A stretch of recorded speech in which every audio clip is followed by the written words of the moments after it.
আর তো আমাদের অভিভাবক কেউ নাই। শিক্ষকের কাছে আদর্শ শিখবে।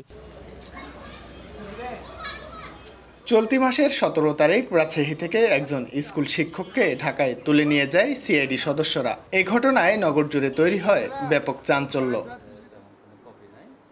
জানা যায় ওই স্কুল শিক্ষকের নাম আব্দুল ওয়াকিল। তিনি রাজশাহী শহরের উপকণ্ঠ কাটাখালী আশরাফ মেমোরিয়াল মডেল স্কুলের শিক্ষক। সহকর্মীদের কাছে তিনি ভদ্র, নম্র ও মার্জিত মানুষ হিসেবে পরিচিত।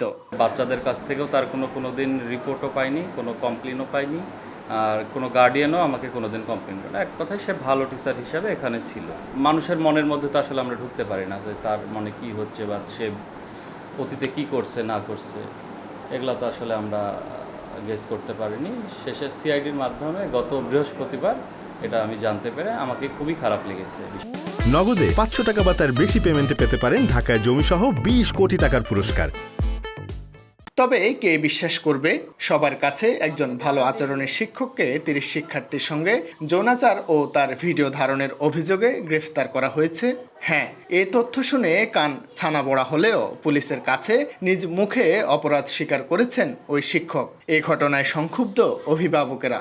আমাদের অভিভাবকের কাছ থেকে যদি আমরা এটাই, তাহলে ছাত্রীদের অবস্থান কোথায় যায়? অবশ্যই আইনগত শাস্তি পাওয়া উচিত এবং তাকে পেতে হবে শাস্তি। কিছু কিছু শিক্ষক নামে কলঙ্কিত লোকজন আছে যারা দেখা গেল যে পুরো শিক্ষক সমাজকে বা পুরো শিক্ষক জাতিটাকে কলুষিত করছে।